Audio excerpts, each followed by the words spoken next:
Então, Liliane, boa tarde, seja muito bem-vinda.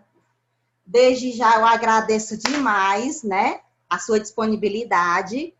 E assim, eu queria que você se apresentasse, tá certo? Quem é você, de quem você é mãe.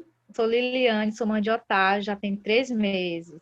Liliane, eu queria que você relatasse desde o seu parto, como foi o seu parto, se teve alguma intercorrência na sua gestação, se você teve alguns problemas ou não, se no parto teve algum fator estressor, algum problema, como é que foi? Me conte aí como foi seu parto, sua gestação e seu parto.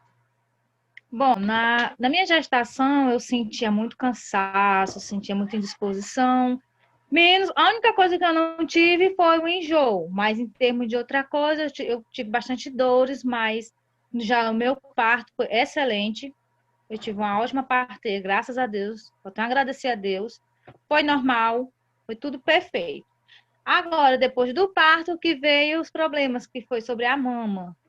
Então, você não teve nenhum problema de tireoide, nem diabetes gestacional, nem Não. pressão alta, né, na gestação, porque tudo isso interfere no processo da lactação. Então, a Liliane não teve nenhum desses problemas.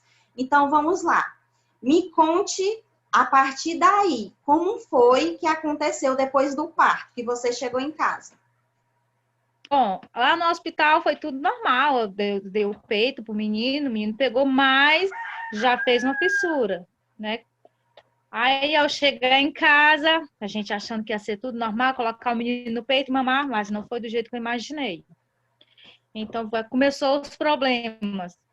Começou o peito inchar, começou aquelas feridinhas, começou a febre, eu senti febre. Então, veio uma série de problemas para mim. Em relação ao menino, chorava com fome, eu sem saber o que fazer. Mas graças a Deus eu tive ajuda de profissionais, né, que vieram aqui, me ajudaram, como ia ser, todas as massagens que eu fiz, isso me ajudou bastante. Foi quase um mês nesse problema, mas graças a Deus, hoje ele ainda mama, graças a Deus, e até agora tá tudo bem. Liliane, me diga uma coisa, você tem outros filhos e como foi a sua experiência de amamentação antes? Você amamentou, não amamentou? Não, eu tenho uma menina já de 12 anos. Quando eu saí do hospital, eu cheguei em casa, eu fui dar de mamar, já veio mesmo o problema. Ela não mamou. Eu até tirava o leite, colocava na chuquinha e dava, mas não adiantava nada, porque como ela não sugava, então o leite não criava, então secou rápido. Mas ela não chegou a mamar diretamente no seio, como já o outro agora. Vamos Tá lá. certo. Então, você tem uma filha e você não conseguiu colocá-la para mamar. Não. Me diga uma coisa, você teve uma rede de apoio, ou seja, aquelas pessoas que iriam te ajudar no teu puerpério, no teu resguardo dessa primeira filha? E como era elas? Elas tiveram boas experiências com a amamentação ou não? Não. Ao chegar da maternidade, lá colocaram o menino no meu seio, né? A menina fez a mesma coisa, fez a fissura. Aí quando eu cheguei em casa, que eu fui colocar, aí começou, aí não tive apoio, apenas eu só tive a visita do dia do exame do pezinho, só isso. Mas em relação a essas outras, não tive nenhum apoio. Por isso que em casa a gente já coloca, dá um chazinho, dá um leite. Então foi isso que aconteceu. Então, a Liliane não teve uma rede de apoio com pessoas que tivessem boas experiências na amamentação. E ao chegar em casa, ela teve que dar outras coisas para o bebê, tipo chazinho, porque geralmente eles dizem que estavam com fome, não é isso? Mas assim, eu quero explicar que a rede de apoio, gente, é muito importante. Logo na 34ª semana, é importante que a mulher ela tenha esse apoio, ela procure um profissional para que ela possa formar essa rede de apoio. E o que é que ela vai fazer a partir daí? Ela vai selecionar aquelas pessoas que ela quer para junto dela, formar essa rede de apoio, e ela vai dar algumas, como é que eu posso dizer, algumas orientações e funções para determinada pessoa. E ela vai escolher aquela pessoa que ela acha que tem mais experiência com a amamentação para ficar juntinha dela, né? Se aquela pessoa, ela comunga com os mesmos valores de amamentação, no qual ela também comunga. Então, isso é muito importante. E as outras pessoas, ela não vai descartar. As outras pessoas, ela vai tentar ver o que é de melhor que elas fazem. A minha sogra, por exemplo, ela gosta muito de arrumar a casa. Então, vamos colocá-la para ajeitar a casa, organizar a casa, fazer o mercantil. A minha cunhada, ela tem muita experiência com a amamentação. Então, ela vai colocar essa cunhada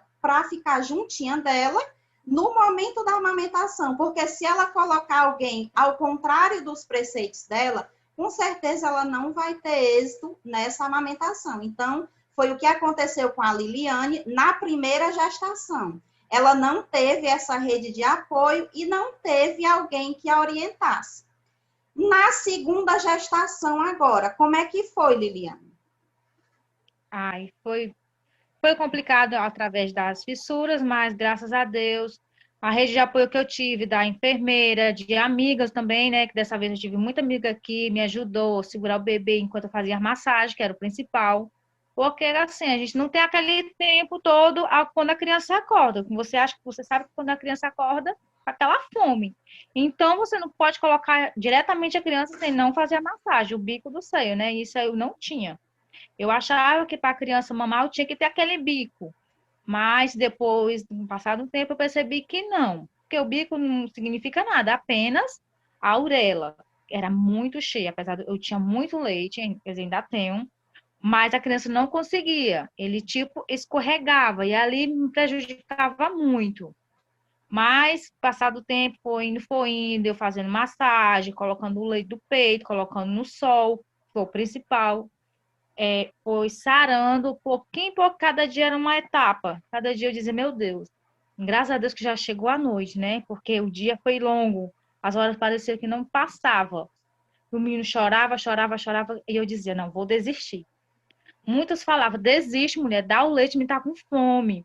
Mas quando meus seios enchia, a única coisa que poderia secar seria a boca dele. Porque eu não aguentava usar aquele desmamador. Não aguentei. Aí, quando eu colocava ele para mamar, aí dava aquela aliviada.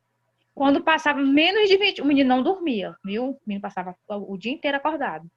Então, não passava 20 minutos, o menino já começava a querer, perceber que tá com fome. Aí, então, meu Deus do céu, vai ser tudo de novo. Lá vai eu para fazer a massagem para poder colocar o menino para mamar de novo. Assim era o dia e a noite inteira. Qual foi o problema que a Liliane teve?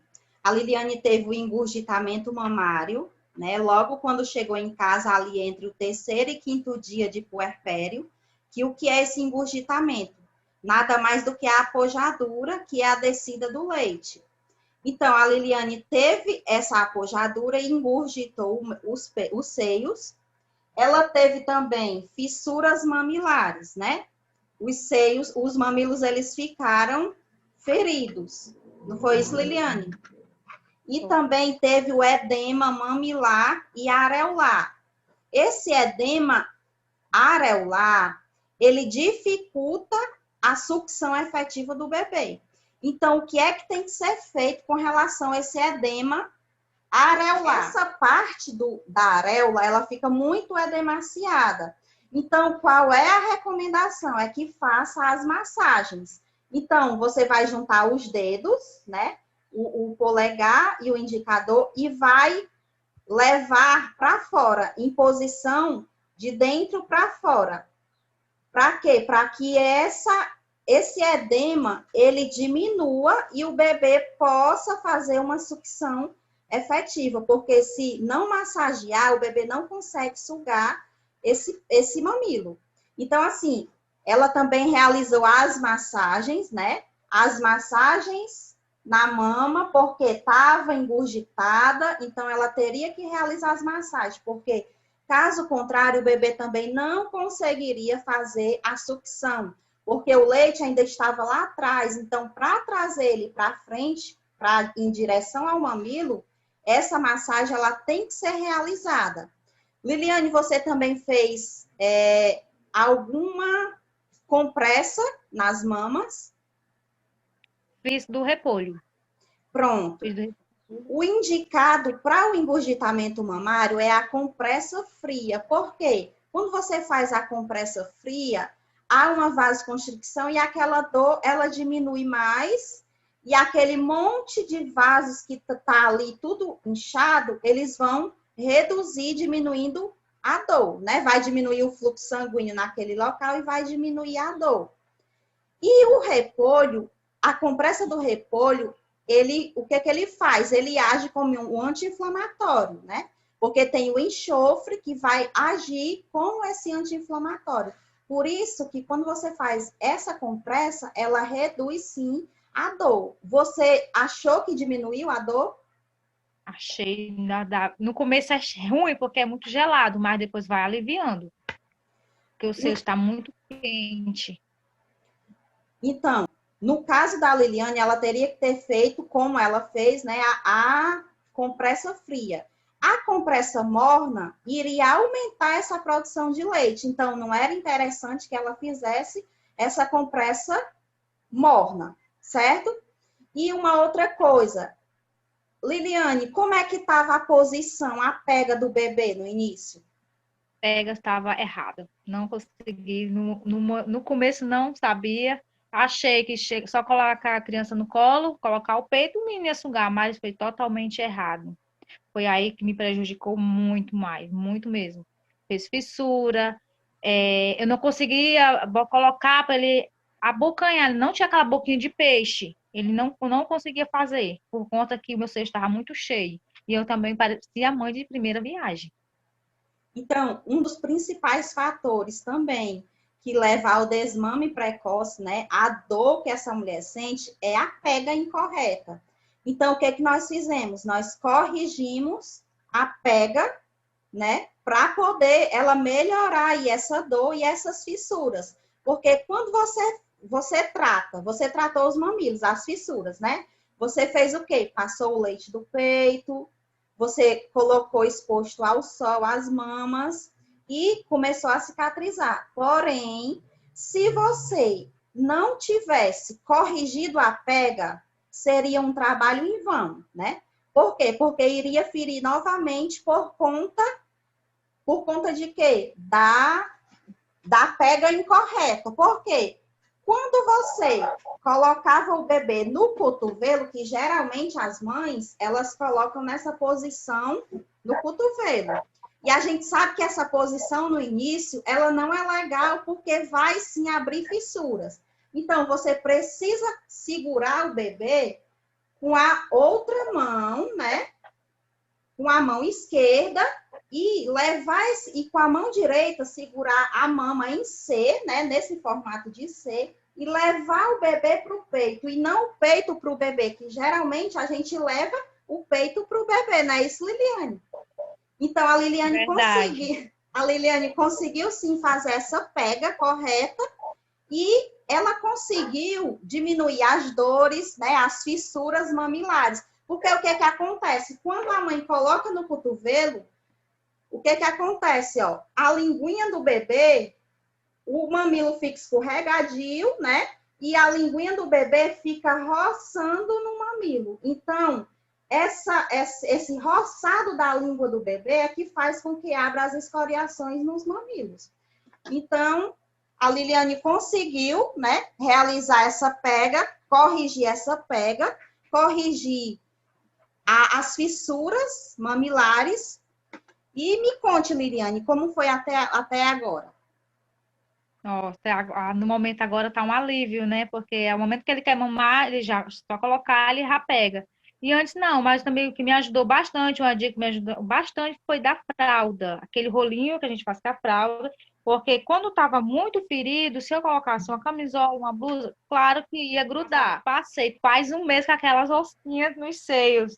Já tinha as blusas já apropriadas para não encostar, porque quando encostava, saía toda a casquinha. Já bastava o menino sugar toda hora tirando, já tinha a fraldinha para ajudar.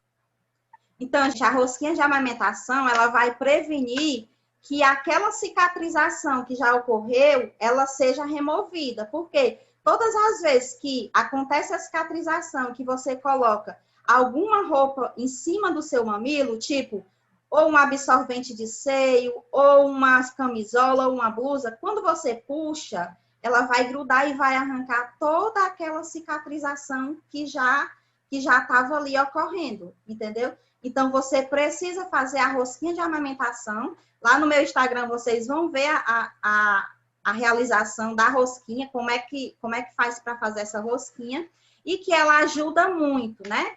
Tanto ela ajuda a drenar o leite que cai, como ela ajuda na cicatrização, né? É um dos utensílios fundamentais para quem tem mamilo fissurado, realmente. Liliane, e me diga lá, o que você deixaria aí, diria para as mães que estão com esse problema? Qual o recado que você deixaria para elas? Bom, para quem ainda não teve seu bebê, começa a fazer massagem, a tomar banho, fazer aquele biquinho, porque isso aí eu não fazia, entendeu? Eu achava o quê? Não, eu vou esperar o menino nascer, o menino faz o bico, normal. O menino vai pro peito e faz o bico, mas foi totalmente diferente. Mas deixa eu te falar, quando você está grávida, realmente você não tem necessidade de fazer o bico. Se o seu mamilo for invertido, você não tem necessidade na gestação de fazer esse bico, certo? Então, o máximo que você pode fazer a partir aí das 30 semanas, 34 semanas, é expor suas mamas ao sol para poder fortalecer aquele tecido mamilar e areolar. O que é que acontece? Quando você tem um mamilo invertido, o que vai fazer realmente com que esse mamilo vá para fora, né? Fique protuso, mais protuso um pouco, é a sucção do bebê, né? E aí, quando o bebê nasce, a gente consegue, com algumas técnicas, a gente consegue fazer com que esse bebê faça essa sucção, porque o que realmente vai tirar o mamilo de dentro para fora é a sucção desse bebê, tá certo? Então, assim, quem tiver o mamilo invertido não tem necessidade de fazer nada, né? Tudo é feito a partir do parto. O máximo que se pode fazer é realmente isso, é expor as mãos ao sol para fortalecer esse tecido. Porém, quando o bebê nasce, aí sim, você vai precisar do apoio, você vai precisar de um profissional ou de alguém que já tenha passado por essas experiências que possa te ajudar, certo? Agora eu quero lhe perguntar qual foi a importância do profissional para você? O que você tem a dizer? É importante, não é? Me diga lá, o que você sentiu? Bom, importante porque é um momento que você está tão frágil, você pensa em desistir várias vezes. Quando a criança está chorando com fome, o que é que vem na sua cabeça? Ah, meu filho está passando fome, então eu não tenho leite suficiente. Na minha cabeça, eu não tinha leite. Então, muita gente chegava para mim, faz um leite, compra aquela, dá um mingau, faz um chazinho para acalmar o menino. Aí sempre eu ficava ligando, ficava perguntando, você vinha aqui.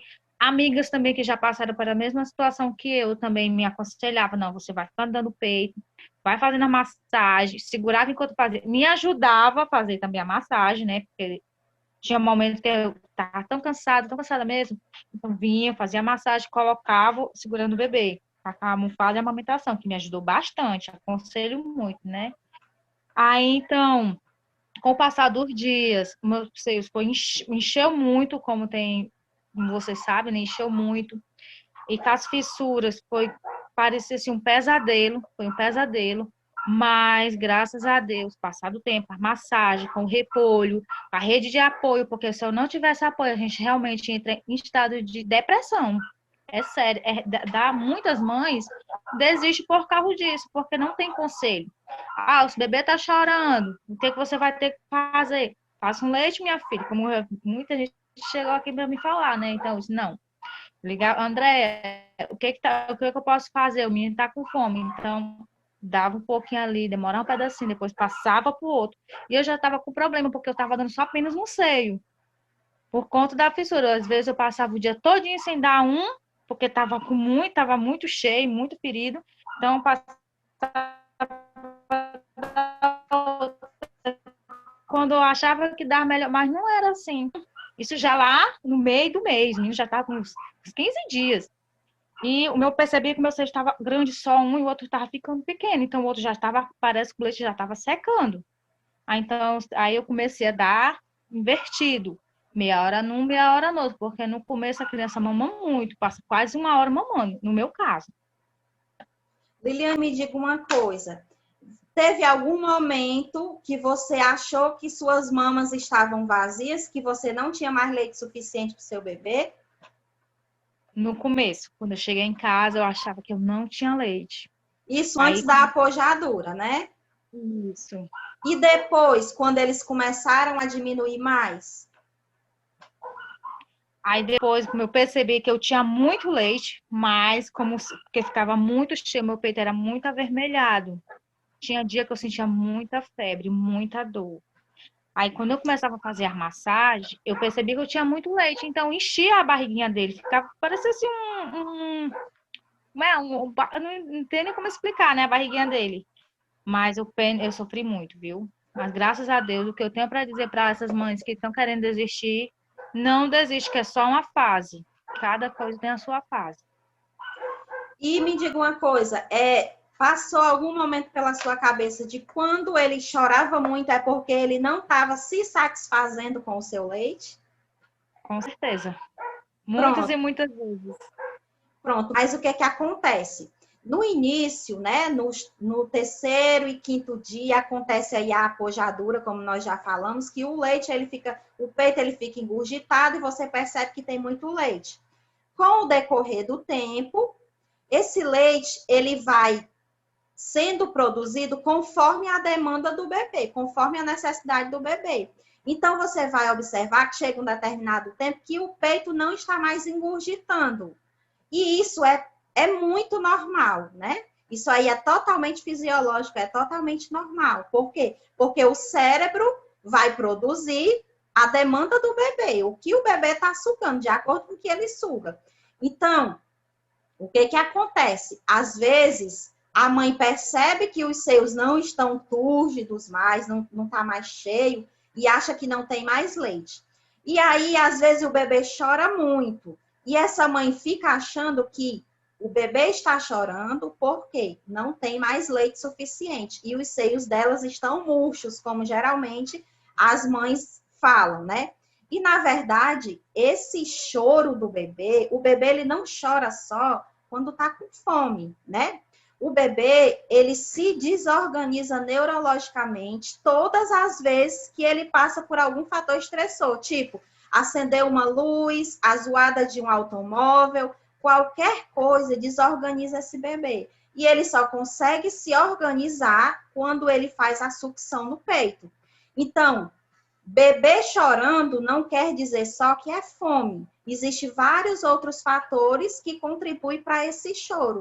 E um deles é justamente a desorganização neurológica. E para ele se organizar, ele precisa sugar. Se ele não sugar, ele não se organiza. E às vezes isso leva a mãe a imaginar que o bebê está com fome e que a demanda do leite do seio dela não está dando conta para esse bebê, né? E que na verdade não é isso. Eu quero deixar bem claro que existe esse fator, né, da desorganização neurológica do bebê e que ele necessita sim sugar para poder se organizar. Se ele não suga, ele não se organiza, ele fica muito choroso. Certo, Liliane?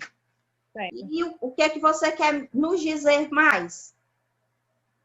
Bom, o que eu tenho para dizer para todas as mães que estão nos assistindo é que não desista de dar de mamar seu bebê, porque eu já passei por isso, não foi bom. Sofri bastante com a minha bebê em hospitais, principalmente em termos de dente. O meu já tem 3 meses, agora está começando. Então, não quero deixar de mamar.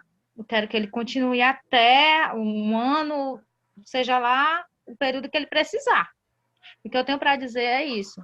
Então, não vá na cabeça de outras pessoas, não dê um mingau como mandam fazer, porque isso vai prejudicar. E continue dando de mamar, porque o que vai criar leite realmente é a demanda. Então, é você ficar dando seu seio e fazer bastante massagem.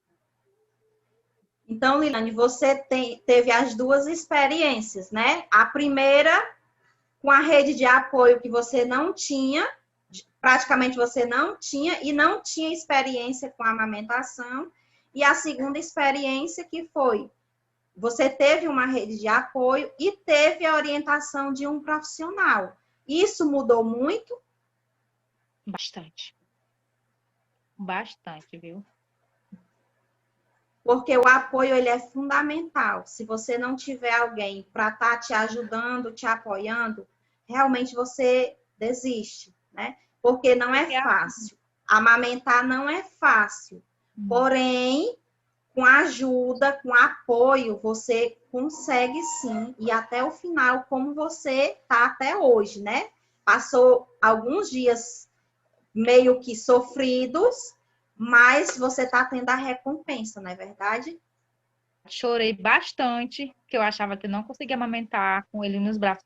Tanto chorava ele com fome, como chorava eu, né? Porque eu não sabia o que fazer. A criança chorando e os seus sem poder nem encostar perto do menino. Foi difícil, foi muito difícil, mas graças a Deus tive muitas pessoas assim que me ajudou bastante, principalmente de profissionais. Então, Liliane, eu agradeço demais, né? Agradeço por você ter permitido a gravação.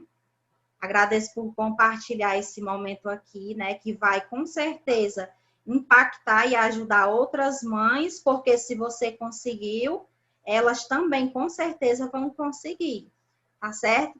Então, fico muito grata, desde já muito obrigada e até uma próxima.